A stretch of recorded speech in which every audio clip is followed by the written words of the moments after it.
Hi hello नमस्कार, मी रिक्षा शेळके, तू तुझी ओळख यामध्ये तुमचे स्वागत करते आहे.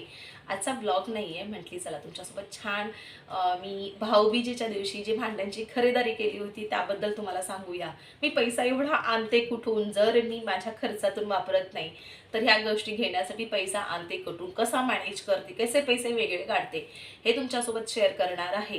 त्या अगोदर प्लीज माझ्या चॅनलला कोणी नवीन असाल तर प्लीज सबस्क्राईब करा. तुमच्या सबस्क्राईबशिवाय खरंच मला पुढे जाता येणार नाही आहे आणि खरंच मला तेवढा सपोर्ट सहसा मिळत नाही आहे. म्हणून तुम्हाला सांगते, नवीन असाल, व्हिडिओ माझे आवडत असाल, रेग्युलर बघत असाल तर चॅनलला सबस्क्राईब करा, लाईक करा, कमेंट करा. आणि माझ्यामध्ये काही उणिवा असतील, जर तुम्हाला वाटत असेल की नाही तुमचे सल्ले पण माझ्यासाठी फार महत्त्वाचे आहेत, त्याच्यामुळे तुम्ही मला नक्की कमेंट सेक्शनमध्ये सांगा.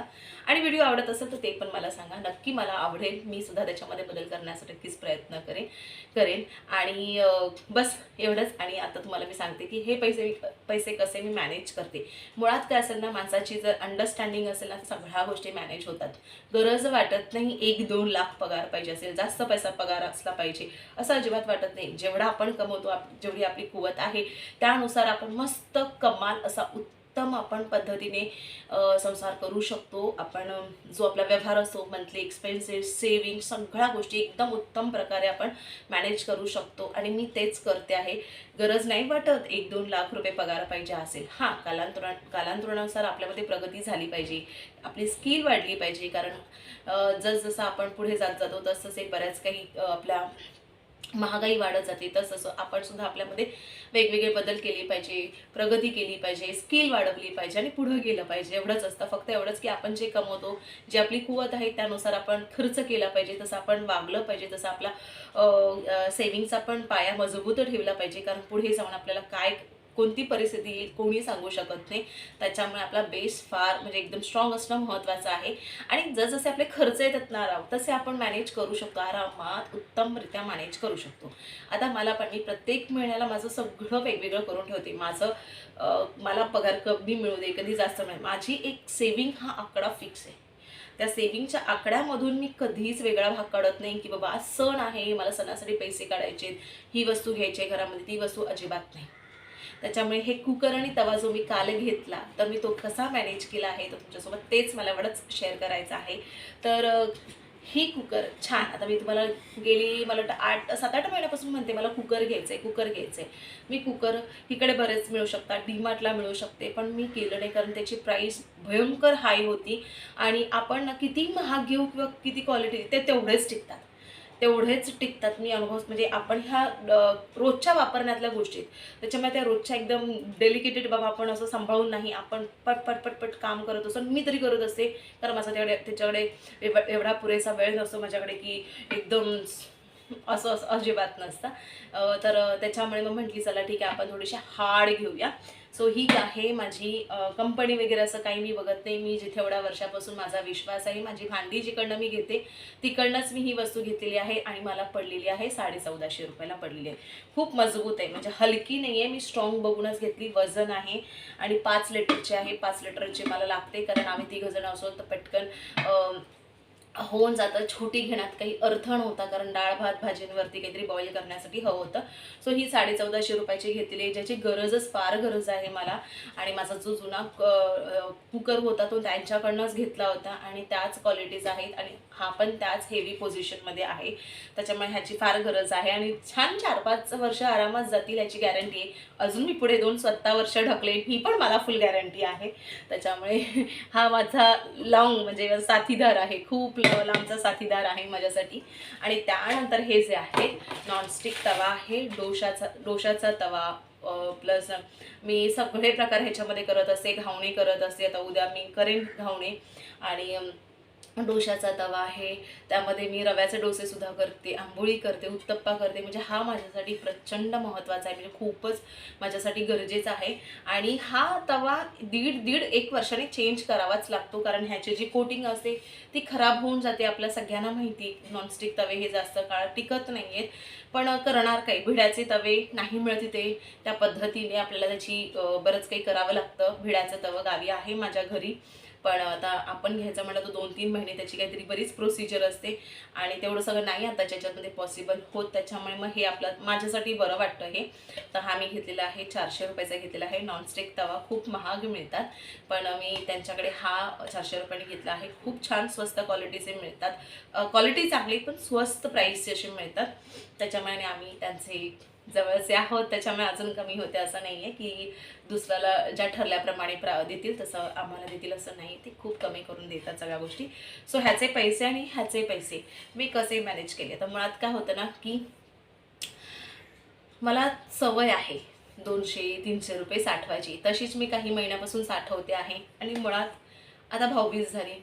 भाऊबीजेच्या दिवशी माझे 4 भाऊ, 4 भावांना मी भाऊबीज केली ते मला ओवाळणी मिळाली आहे. त्याच्यामुळे 2 माझ्या काकांचे मुलं होतं तर त्यांचंही मला पैशाचं पाकीट मिळालं. माझ्या मोठ्या भावाने दिलं, त्यानेही मला पैशाचं पाकीट दिलं आणि छोट्या भावाने दिले, त्याने मला छान असा मस्त असा ड्रेस दिला. सो तो ड्रेस मी तुम्हाला कधी पुढच्या व्लॉगमध्ये शेअर करूसा वाटला तर मी तो तुमच्यासोबत नक्की शेअर करेन. सो अशा प्रकारे काय झालं की तिघांनी मला जे काही पैशाची पाकिटं दिली त्यातून मी माझ्या खर्चाचे म्हणजे मला पण त्यांना द्यावं लागलं ती ओवाळणी तेवढी मी बाजूला काढली आणि जी उरलेली होती तर त्यातून मी काय काय घेऊ शकते, कारण की मला ह्या गोष्टी गरजेच्या होत्या. त्यानंतर माझ्याकडे किती सेविंग आहे, माझ्या प्रत्येक महिन्याच्या खर्चातून मी 100-200 रुपये साठवते. ह्या महिन्यात मी किराणाचे 600 रुपये वाचवले होते किराणा मालमध्ये. मग ते पण माझं एकत्र म्हणजे वेगळं पाकिट असतं, त्या पाकिटातून मी काढले आणि बघितलं की मला काय वस्तूंची गरज आहे काय नाही. तर मला कढई पण फार गरजेची होती, पण मला वाटलं की आता नाही आहे, ते नंतरचं नंतर बघता येईल, कारण आता फक्त कुकर आणि तवा फार महत्त्वाचा आहे माझ्यासाठी. म्हणून म्हटली चला ठीक आहे आपल्याकडे एवढंच आपण घेऊया, कारण की बजेटच आपला तेवढा आहे. आणि 100-200 रुपये साठवणं म्हणजे एकदम 7-8 हजार रुपये होतील असं नाही आहे, कुठे 2-2.5-3 हजार रुपये असं होतात प्रत्येकी महिना केला तर. त्याच्यामुळे भरमसाठ अशी सेविंग होते. पण हां, छोट्या छोट्या गोष्टीत स्वतःच्या सेविंगमधून आपण जेव्हा घेतो ना तो आनंद फार वेगळा असतो, खरंच फार वेगळा असतो. म्हणून 100 का होईना 50 का होईना प्रत्येक महिन्याला ते साठवत राहा आणि त्याच गोष्टीतून आपल्या जेव्हा घरात एखादी वस्तू हवी असते ना तर ती वस्तू घ्या. तो आनंद असतो ना तो फार वेगळा असतो, जो आपण आपल्या सेविंगमधून ते काढण्यापेक्षा ना आपल्याकडे जे छोटे छोटे पैशातून आपण साठवून करतो ना ते फार महत्त्वाचं आहे. आणि ती आपल्याला सवय लागते, काटकसरीची सवय लागते, आपल्याला अननेसेसरी खर्च टाळण्याची सवय लागते आणि आपल्या ज्या गोष्टी हव्या आहेत त्या आपण घेऊ शकतो. आपली जी सेविंग करतो त्या आकड्यामध्ये आपण अजिबात हात घालत नाही, कारण की ती एकदा सवय लागली ना मग ती सवयच लागते, मग खर्चही उद्भवतात. त्याच्यामुळे ती सवय अजिबात लावून घेऊ नका. अननेसेसरी खर्च टाळले पाहिजेत. आणि आपल्याला कधी आता मी पण आयशला घेऊन जाते माझ्या घरी तर पप्पा पैसे देतात, आई पैसे देते, तर एकंदरीत मी माझा वेगळा असा पाकिटचा गल्ला आहे तो वेगळा करते आणि ज्या गोष्टी हव्या असतात गरजेच्या असतात मग त्यानुसार मी त्या वस्तू घेत राहते. तर अशा पद्धतीनेच मी मॅनेज करते. मला ते पैसे मिळालेत म्हणून मी छान काहीतरी घ्यावं, काहीतरी प्रोडक्टिव्ह घ्यावं किंवा छान ड्रेस वगैरे घ्यावा अशी अजिबात माझे विचार नसतात, कारण माझ्याकडे आहे माझ्या कुवतीनुसार मी जेवढं कमवते त्याहून भरभराट आहे माझ्याकडे, मला कुठल्याही गोष्टीची कमतरता जाणवत नाही आहे. त्याच्यामुळे जे आहे ते कसं टिकवायचं, ते कसं वापरायचं, कारण कधी जेव्हा अडचण येते ना तेव्हा कोणी कोणाला उभं राहतं आणि पैशाच्या बाबतीत तर अजिबात नाही. म्हणायला सगळे असतात की आम्ही तुमच्यासोबत आहो, काही मदत हवी असेल तर सांगा, हे असेल तर सांगा, म्हणून सांगते. रिलेशन इतर गोष्टी आहेत त्या त्यांच्या जागेवरती आहेत, पण पैसा हा अशी गोष्ट आहे की अजिबात कुणाकडून मागू नये, कधी कुणाकडून म्हणजे मदत अजिबात मागू नये, मी हेच म्हणेन.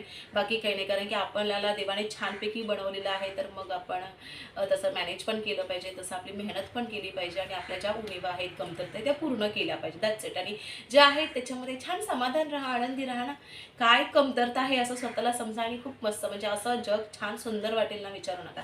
सो मी पण माझ्या छोट्या छोट्या खर्चातून ह्या सगळ्या गोष्टी घेते आणि मला फार आनंद वाटतो. दीपकला म्हणजे दीपक पण मला हेच म्हणतो की तू कसं मॅनेज करते. नाही म्हटली करते, मी पण ट्रॅव्हलिंग वगैरे मी घेत नाही, ह्या सगळ्या गोष्टी मी मॅनेज करतेच ना. केल्या की होतात आणि नाही केल्या की नाही होत, हेच माझं एकंदरीत असतं. सो हे खर्च जे मला पैसे मिळाले ते ओवाळणीचे ते मी खर्च केले नाहीत, मी ते ठेवले. त्यातून मी माझा हिशोब काढला, कारण मला पण ओवाळणी द्यायची असते, तर त्यातून मी माझं जेवढे मायनस केले आणि जे उरले होते ते त्याच्यामध्ये जर मला एक्स्ट्रा टाकायचे होते तर मी माझे टाकले आणि त्यानंतर मी ह्या वस्तू घेतल्या. म्हणजे ह्या वस्तू घेण्यासाठी मला वेगळे पैसे असे काढावे लागले नाहीत माझे. आणि मी समाधानी आहे की मला माझ्या पाकिटातून मी आणलंय, मी जे काही छोट्या छोट्या छोट्या पैशातून साठवून करते ना, तर तुम्हाला आनंद हा माझ्यासाठी वेगळा आहे. म्हणजे ह्या सवयी लागतात आपल्याला. फक्त माझा एकच उद्देश आहे की आपल्याला ह्या गोष्टींची सवय, चांगल्या सवयींची सवय असणं गरजेचं आहे. नाहीतर आपण खर्च करत राहू तर खर्च येत राहणार आणि आपल्या सवयी बिघडणार. त्याच्यामुळे ह्या सवयी लावा आणि सेव्हिंग करणं फार महत्त्वाचं आहे. जी गोष्टी नाही आहे तर तसं आपण मॅनेज करा. प्रत्येकाच्या वेगवेगळ्या म्हणजे घरची वेगवेगळी सिच्युएशन असते, त्याच्यामुळे तसं मॅनेज करत राहा. मी एवढंच म्हणेन, दॅट्स इट, बाकी काही नाही आहे. सो त्या पैशांचं मी स्वतःसाठी वेगळा खर्च केला नाही आहे. स्वतःसाठी काही कपडे वगैरे घेतले नाही. हे पहिलं व्हायचं, लग्नाच्या अगोदर व्हायचं. आता अजिबात होत नाही, कारण संसारात माणूस पडतो ना, तर त्या रिस्पॉन्सिबिलिटी येतात ना, प्रचंड रिस्पॉन्सिबिलिटी असतात. त्याच्यामुळे मग त्या बघूनच, अनुसरूनच आपण आपल्याला सगळ्या गोष्टी करायच्या असतात. जेव्हा कुणाचा सपोर्ट नसतो ना, तेव्हा माणूस धडपडायला लागतो, एवढं मात्र नक्की. आणि ते माझ्या बाबतीत आहे. आणि मला मी त्यातूनच स्ट्रॉंग झाली. जर कोणाचा सपोर्ट नाही मिळाला ना, तेव्हाच माणूस स्ट्रॉंग होतं. आणि मी तशीच भक्कम झाली आहे, मला असं वाटतं. आणि दॅट्स इट. सगळं चांगलं आहे, असं नाही की नाही आहे, पण मला स्वतःच्या पायावर, स्वतःच्या हिमतीवर करायचं, विदाऊट एनी सपोर्ट. सगळे म्हणतात आम्ही करू करू करू, पण कोणी जेव्हा वेळ असते ना, तेव्हा कोणी करत नाही. त्याच्यामुळे स्वतः स्ट्रॉंग व्हायचं असतं. That's it. मला एवढंच म्हणायचं आहे बस. तुम्हाला पण छान छान भाऊबीजेला गिफ्ट वगैरे मिळालं असेल. होप सो की हा व्हिडिओ बघून माझ्या कोणतरी मैत्रिणी असेल, छान सेव्हिंग वगैरे करतील, थोड्या पैशातून अननेसेसरी खर्च टाळतील. मुळात मला एवढं म्हणायचं आहे. आणि गरजेच्या गोष्टी असतात नक्की करा. आता मी पण हेअर कट मला गरजेचा होता, त्याच्यामुळे मी केला आणि तो खूप सुंदर छान दिसतो, सगळ्यांना आवडला. सो त्यासाठी खूप खूप खूप खूप आभार. चला आता व्हिडिओ पण एंड करते. मला जायचं ऑफिसला, आयुषला उठवायचं, तयारी करायची, मला सुद्धा तयारी करून निघायचं आहे. चला, थोडे तरी माझे व्हिडिओ आवडत असेल तर प्लीज माझ्या चॅनलला सबस्क्राईब करा. पुन्हा भेटू छानशा व्हिडिओसोबत. तोपर्यंत काळजी घ्या, मस्त राहा, आनंदी राहा, आईवडिलांना अजिबात दुखावू नका, तुम्हाला जे हवं ते करा. Bye bye.